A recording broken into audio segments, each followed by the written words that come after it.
Friends, welcome back to my channel. और आज हम समझेंगे कि एग्रीमेंट और कॉन्ट्रैक्ट में क्या अंतर होता है।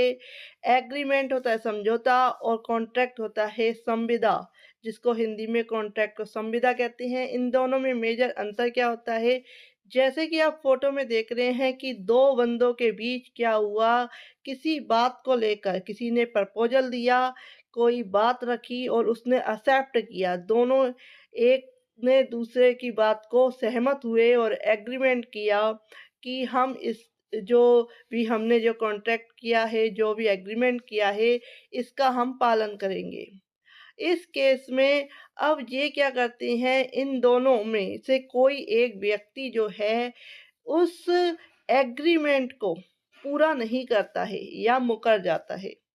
उस केस में अगर यह एग्रीमेंट है तो उस केस में उस एग्रीमेंट पे वह व्यक्ति कोर्ट में नहीं जा सकता, कोर्ट में यह नहीं कह सकता कि ब्रीच ऑफ एग्रीमेंट है, क्योंकि जो एग्रीमेंट होता है उसमें कानून जो है लागू नहीं होता है।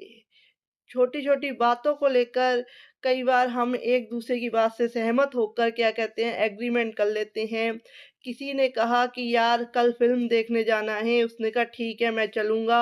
अगर उस केस में वह नहीं जाता है तो ये एग्रीमेंट ख़त्म हो जाता है, उस केस में आप उसको कोर्ट में नहीं ले जा सकते। लेकिन जब कॉन्ट्रैक्ट होता है तो कॉन्ट्रैक्ट में ये चीज़ होती है कि उसमें कानून जो है अप्लाई होता है। कानून अप्लाई होता है अगर उसने ब्रीच ऑफ कॉन्ट्रैक्ट किया, अगर एक व्यक्ति ने दूसरे के प्रपोजल को पहले माना और उसके बाद उस प्रपोजल को पूरा नहीं किया, जिसमें कि किसी तरह का प्रतिफल यानी कि कुछ उससे मिलने वाला है दोनों को, और वह क्या है एक व्यक्ति उस काम को नहीं करता है, तो वह कोर्ट में जा सकते हैं। कोर्ट में गुहार लगा सकते हैं कि ये जो व्यक्ति है इसने मेरे से कॉन्ट्रैक्ट किया था, उस कॉन्ट्रैक्ट को वह कहते हैं कि उसने ब्रीच ऑफ कॉन्ट्रैक्ट किया है, उसने जो भी शर्तें थी उसका पालन नहीं किया या उसने जो काम कहा गया था वो नहीं किया, तो वह कोर्ट में अपील कर सकता है, कोर्ट में केस दाखिल कर सकता है।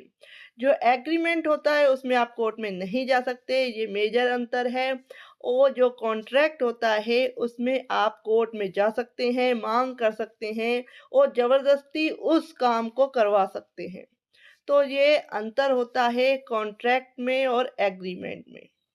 जो एग्रीमेंट है वह कानून द्वारा प्रवर्तनीय नहीं है, इस पे कानून लागू नहीं होता है, और जो कॉन्ट्रैक्ट होता है वह लिखित रूप में होता है, जहाँ